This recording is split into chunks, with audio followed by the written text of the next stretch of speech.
What's up guys, Crane here from LogicLounge.com, back with another flight simulation video. Today we're doing somewhat of a user request, well at least as close to a user request as I could get. I think a little bit of the request is a little off here, but I think this is a fine flight that we're going to be doing. So they had requested somewhere in Canada. I think it was either Toronto or Montreal, and we're actually in Toronto right now. We're at the Toronto Pearson Airport. We're at Terminal 3. This is the big Terminal 3 complex here, and then over here is Terminal 2 and 1. So this is where this flight takes off out of. I'm not sure the exact gate that it takes off out of, but I think we are as close to that gate as we can do.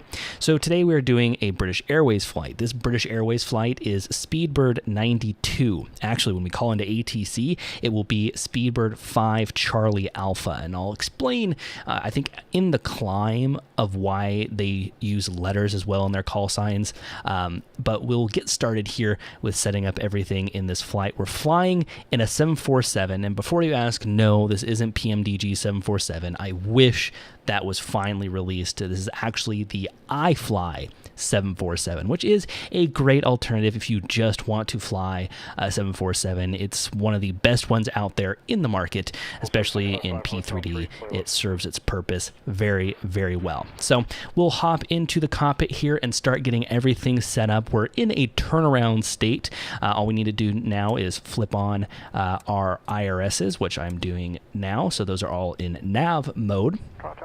Our external power is connected up. So we'll come down here to the FMC, and we'll get everything started here in the FMC. So we'll begin on the initialization reference page, which we're using AirAx 1608, which is good there. It's valid between July 21st and August 17th, which is between when this video was recorded, and so we are good there. We are flying on the VATSIM network, so you might hear some sounds in the background as we get started, since we're on Unicom right now. I don't think we're going to have ATC coverage on the way out, but we are on the network nevertheless.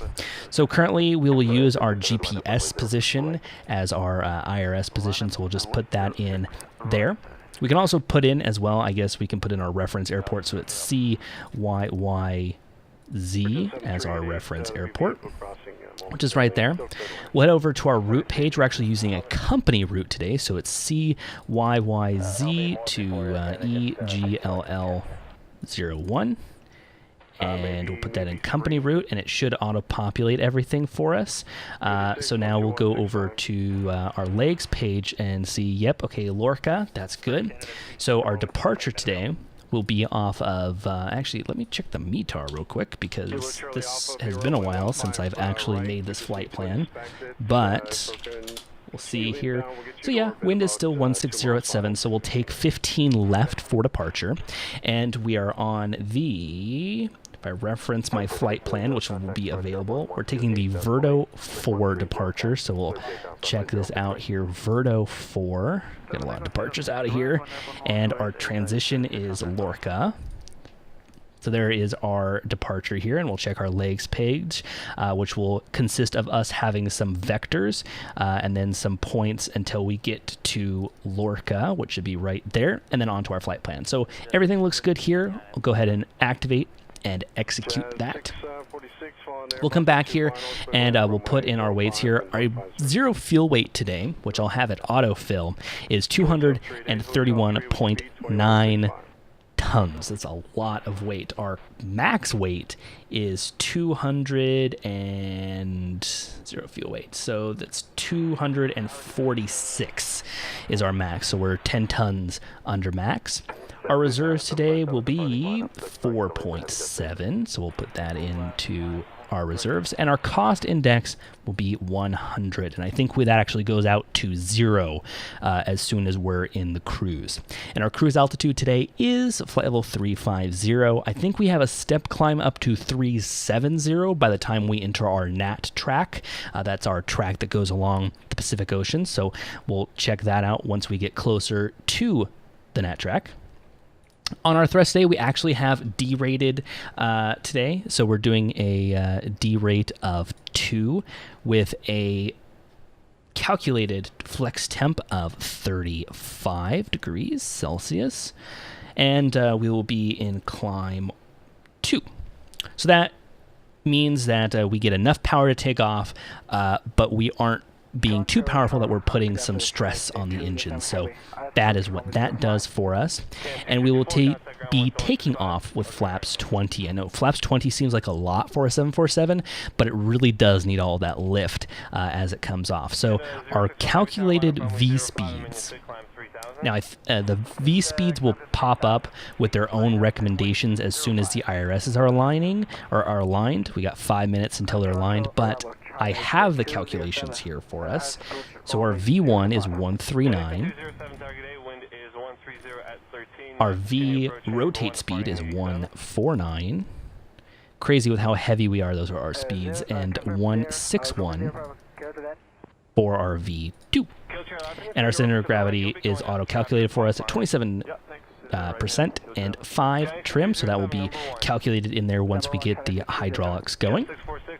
So that is pretty much all of our takeoff stuff done here. We're kind of waiting for our IRSs to align. We'll check in with the weather. Like I said, we're actually having some pretty good weather outside. It isn't too bad. It's just cloudy and overcast. So there should be maybe some bumps on the way out. We shouldn't be too bad, I don't think. We're only scheduled for 6 hours and 11 minutes on this flight. If you look at our flight plan map, you'll see that we actually have a generous tailwind going across the Pacific, or actually the Atlantic, excuse me. So that should be good. I'm employing a new save method for this flight. So if I do get an out-of-memory error on landing in London, because that is a very memory-intensive airport, I can do a quick reload and we can continue on with the flight. But I don't think that will be necessary because I think I'm going to reload before I come back with you guys. So that should be cool. So we are in a 747, which is, in my eyes, one of the best aircraft in the world. I mean, even above the A380, I think it's a very nice aircraft. It's a very well-made aircraft, and it's one of the 4-engine beauties that just isn't around anymore. Nobody makes planes with 4 engines anymore, partly because dual-engine aircraft have become just so reliable, but there's something about having 4 engines on an aircraft that is just so cool. It's so cool on having 4 engines on an aircraft like the 747, and it has definitely been a staple in a lot of fleets, especially the British Airways fleet has a lot of 747s. Now, granted, in recent years, they've started moving off to A380s and 777s, but it's still one of those iconic images when it comes to flights and it comes to what plane do you know the most. It's going to be 747, and most likely that's because of this, the hump. Who doesn't know about the hump of a 747? It's just incredible. So enough of my rambling. As we get started here, I'm going to let these continue to align, but what I'm also going to do is I'm going to start up the APU. So our fuel is already pumps and on, so we'll just switch our APU to on here. Everything else stays the same. If I remember in the 747 correctly, the center AC stays on, and the left and the right come on after you're started. If it was a little bit warmer outside, which it's what is it? It's 28 degrees Celsius. I think it's over 30 degrees Celsius. That is when you employ the method of turning off the packs until you've taken off. That's just due in fact to how warm it is outside. So just an interesting fact for you guys. We'll turn our beacon on to actually, both. So our beacon will come on because our APU is coming on. So that means that our aircraft is starting to come alive. So we have our beacon right there. And we can hear our APU starting up here in the back. You can actually see the inlet.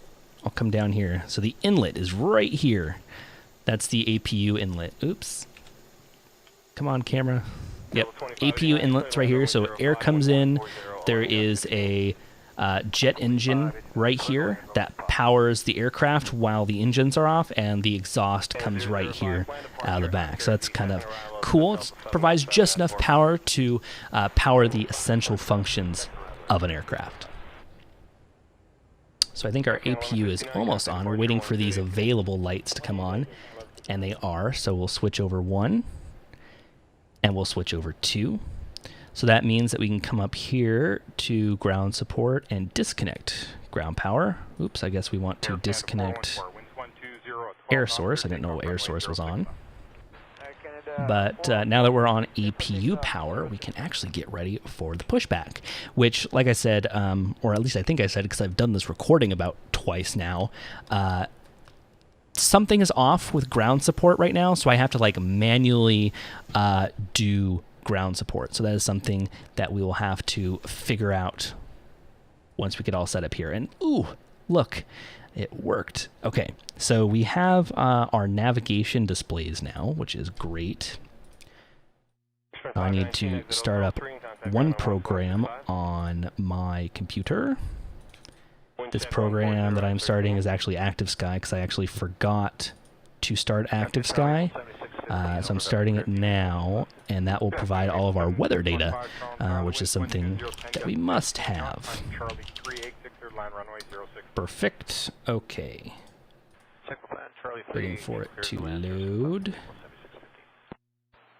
And, okay, perfect. So.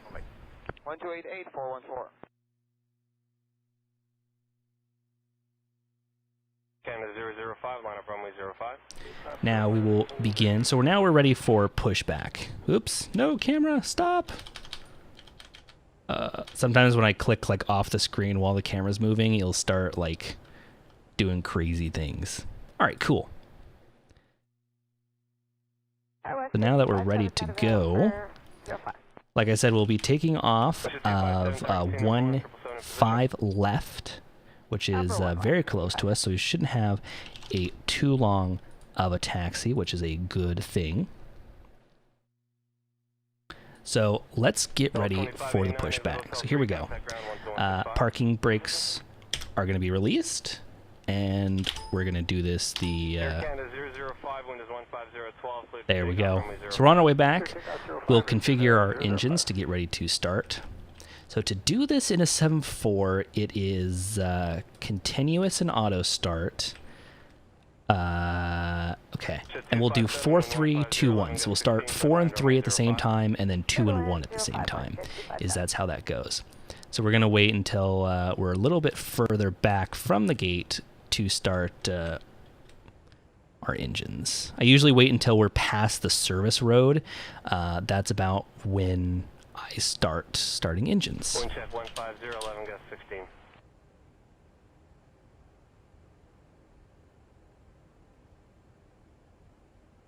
Oh, and I guess we can start, I usually start the right-hand side clock as soon as we push back, and then I'll start the left-hand side clock when we're about to take off. So we're about past that point now, so let's start 4 and 3. So 4 and 3, we'll go through an auto start sequence. So we'll hop out here. Canada 005, contact departure on 128, good day. 188, Canada 005, have a good day.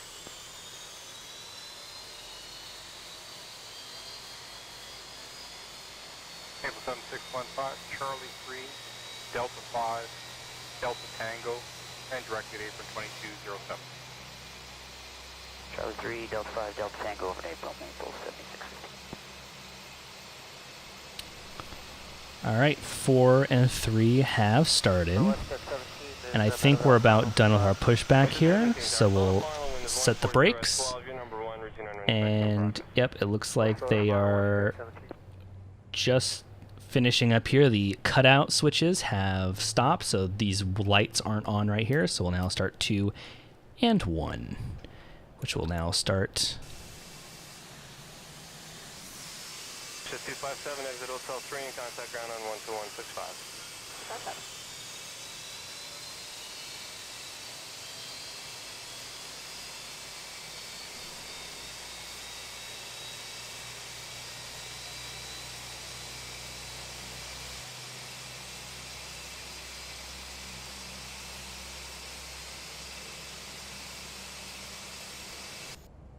Perfect. All right, starter should be cutting out soon. Yep, there they go. They've just cut out.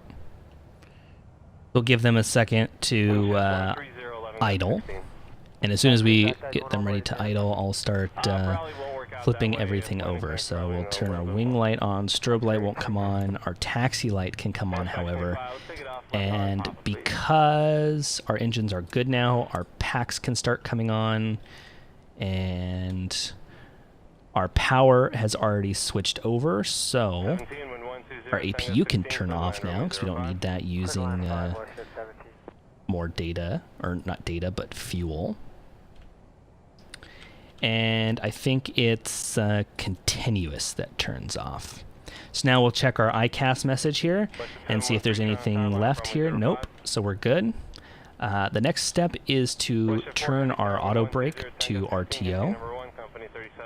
Make sure our no smoking and fasten seatbelt signs are on, and there we go. Our aircraft is configured. I can't believe I actually remembered how to do that. Oh, I did forget one major proponent here, and that is the MCP, so we'll set that up real quick. So because we have no ATC on right now, we're going to go right on up to flight level 350. Like I said, our V2 speed is 161, so we'll make that our IAS speed, and our heading for the aircraft will be around 151 degrees. I think it's like 152 or something like that. 147. Flight Director 1 on, Flight Director 2 on. I don't turn auto throttle on until we get to the runway, but I will put LNAV and VNAV on. Perfect. All right. So now we will release parking brake and give ourselves a little bit of thrust here.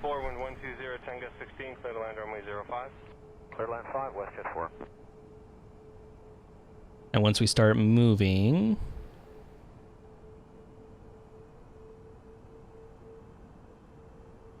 we need to get a little bit more thrust here.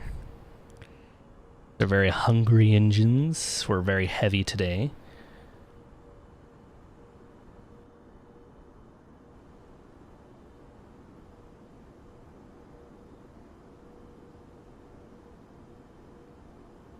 Air Canada 001 Heavy Tower, line up runway 05.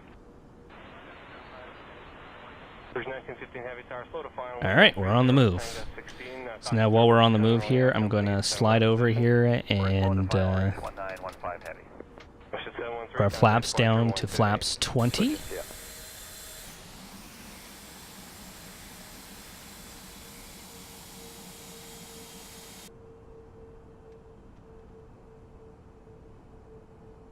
And we will mosey our way on over to Bravo, which is this next taxiway.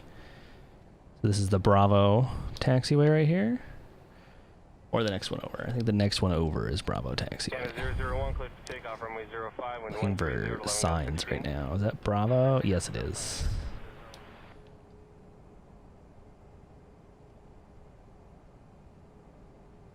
I love the 747 because you're kind of high up off the ground and you have a more expansive view of everything around you, which is so cool, and you don't have in a other type of aircraft.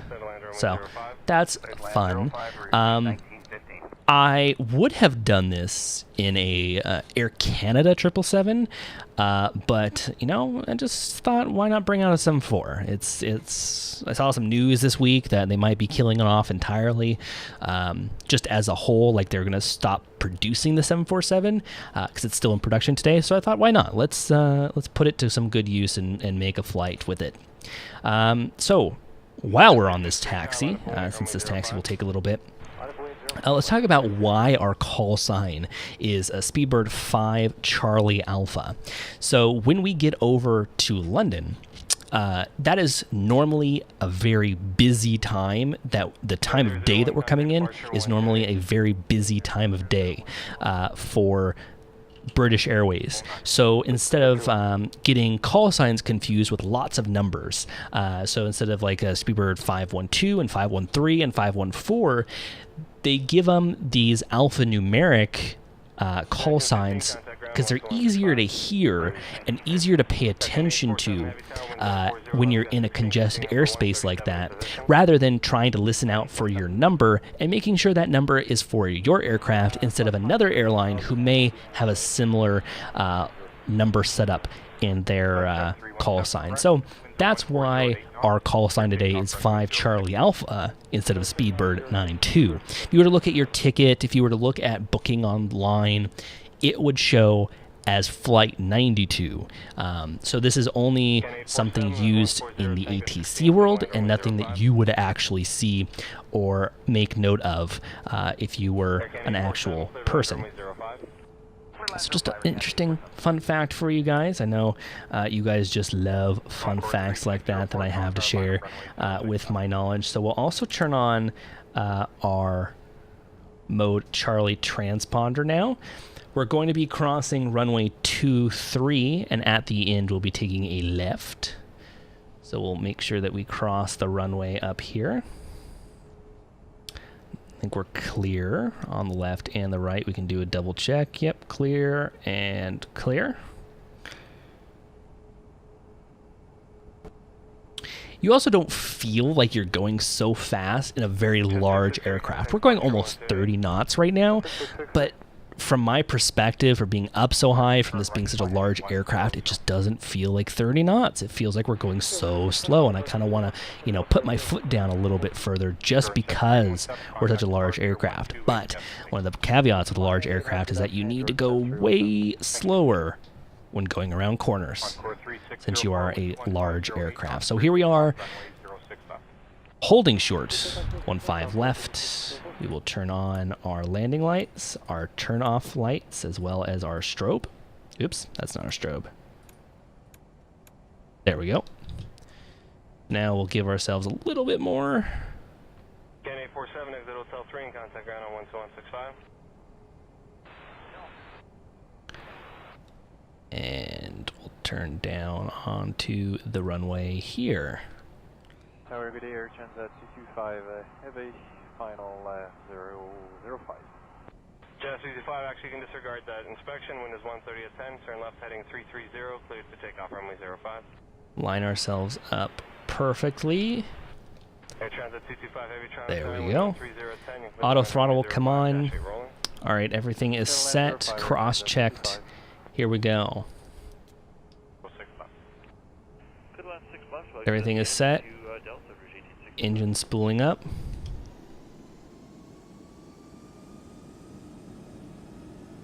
Just some powerful engines. Start the clock on the left-hand side now. This will be our flight time. And away we go. There's 60 knots gone. 80 knots.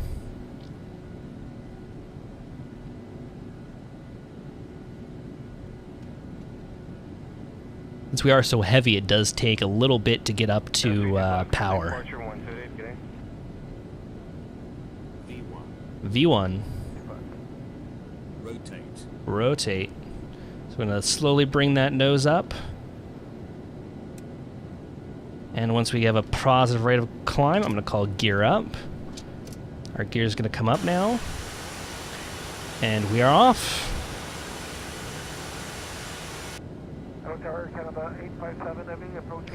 Want a steady rate of climb here as we touching down, wind 12011, continue number 1, about half a routine runway inspection complete. Roger, number 1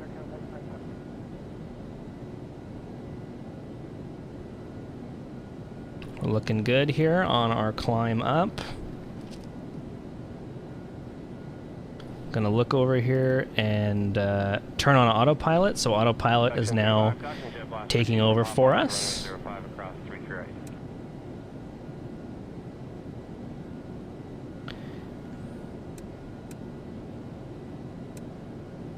That's our weather right there. So here's the start of our first point here. So what we're gonna do, I'm gonna open up our legs place, since we have a vector. So basically we wanna be on a 147 heading. I'm actually gonna make us turn to our first point, which is Alcut. So we're now gonna make a gradual left-hand turn direct Alcut, since we have no major traffic around us we'll just continue ourself on up, and I can start bringing up the flaps, or sorry, flaps now. As our speed starts gaining, we can bring up those flaps, which helps us out a lot. Flaps are great for taking off and landing, but not so good in climbing. So we want to make sure that we start getting a good amount of speed under our belt, and then we can lift the flaps and start a nice cruise. And our flap up speed is actually close to our cruising speed under 10K, which is 250 knots, and our flaps up speed is 240 knots. So it's quite interesting to see how different that is. So our flaps will now fully come up now, as we'll take a look at the city as it comes below us. You can see the CN Tower down there. I think that's the CN Tower, right? There's actually an airport right here as well. So you can see we're leaving Toronto right now.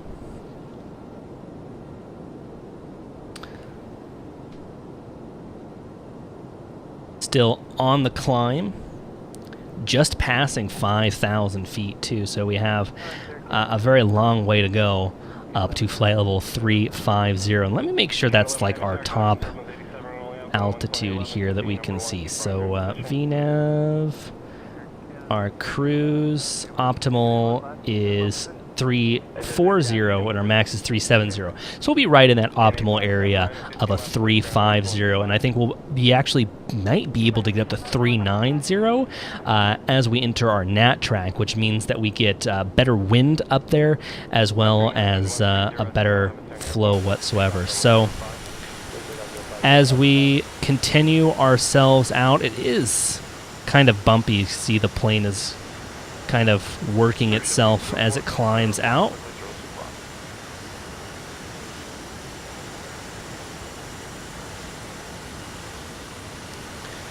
We're actually probably past 10,000 feet. We're almost past 10,000 feet, so we can start turning some lights off now and kind of going into a cruise mode. So we can turn off our landing lights here as well as runway turnoff. We don't need our taxi light now as well. Beacons can stay on, navigation, strobe, wing, and logo can come off, however. And we are configured in a cruise type mode. So from here on out, what it will be is pretty much just a climb on up to our cruise level of 350. And it will be like that until I step climb just once as we come up to our nat track. And that will be it. So I'll leave you guys with a montage of the plane climbing up to its chosen cruise level, and I will see you guys in our next video.